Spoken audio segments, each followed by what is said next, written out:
Morning, all. All right, so we're going to do a career video on Carl Hagelin in light of him announcing his retirement yesterday.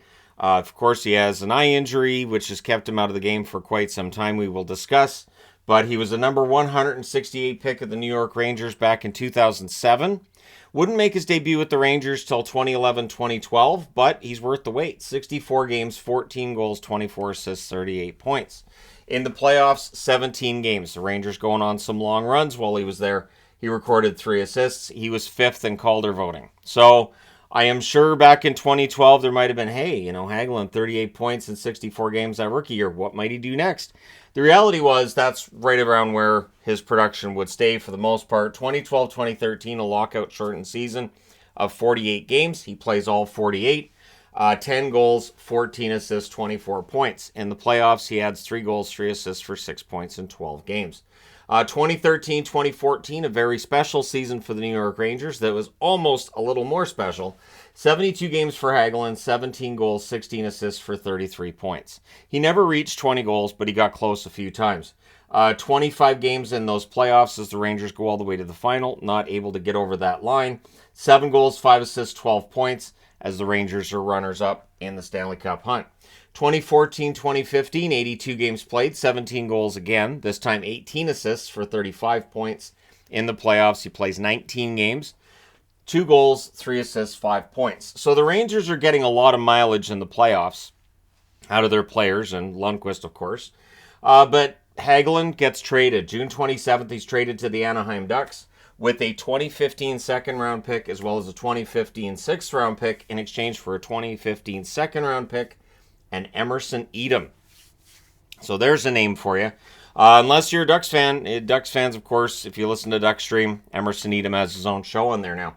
2015-2016 with the Ducks. He doesn't last that long in Anaheim. 43 games, 4 goals, 8 assists, 12 points. So the Ducks, it's not working. It's not working for Hagelin either. So January 16th, he's traded for Adam Clendening and David Perron, going the other way. So Pittsburgh paying a bit of a hefty price there with David Perron, but they get what they want with Hagelin. 37 games after the trade to Pittsburgh, 10 goals, 17 assists, 27 points. He actually ends up with 39 points that year, which is a career high. So fantastic year for Hagelin. In the playoffs, 24 games, 6 goals, 10 assists, 16 points. Really strong production in the playoffs and a Stanley Cup win. So that is 2 nice long runs to a final, and this time he wins the Stanley Cup rather than just hanging out in the final with a team that just can't quite win it. 2016-2017, 61 games, 6 goals, 16 assists, 22 points. So the offense drops off that next year. In the playoffs, 15 games. He only records 2 goals to go 0 assists for 2 points, but it is back-to-back Stanley Cup rings for Carl Hagelin. 2017-2018, he almost plays every game. He plays 81, 10 goals, 21 assists, 31 points. In the playoffs, 9 games, 2 goals, and assist for 3 points.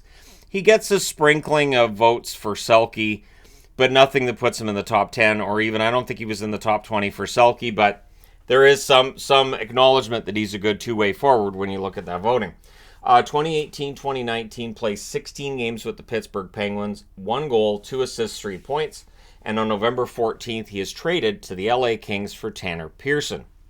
So it was a slow start to the season, and you'd think, well, maybe with LA it turns around. It really doesn't. Plays 22 games in LA, 1 goal, 4 assists, 5 points. And in a rare move in today's National Hockey League, Hagelin's traded twice in the same season. February 21st, he's traded by the Kings to the Washington Capitals in exchange for a 2019 third and a 2020 sixth round pick. So now with the Washington Capitals, the offense gets better. 20 games, 3 goals, 8 assists for 11 points. He adds 1 assist in 7 playoff games. So for Hagelin, it's kind of like crossing enemy lines, right? You go from the team where you won back-to-back Stanley Cups. That second one, they knocked out Washington. You get knocked out by Washington in 2018, and now you're with Washington in 2019. 2019-2020, plays 58 games with the Capitals, 8 goals, 17 assists, 25 points. In the playoff, 1 assist in 8 games. And this is where Hagelin, for all of his foot speed, and he has a lot, you can see that the offensive side of his game has fallen off a bit. But again, a really solid overall player.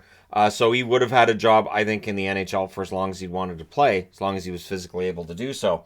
2020, 2021, 56 games, 6 goals, 10 assists, 16 points. In the playoffs, 1 assist in 5 games.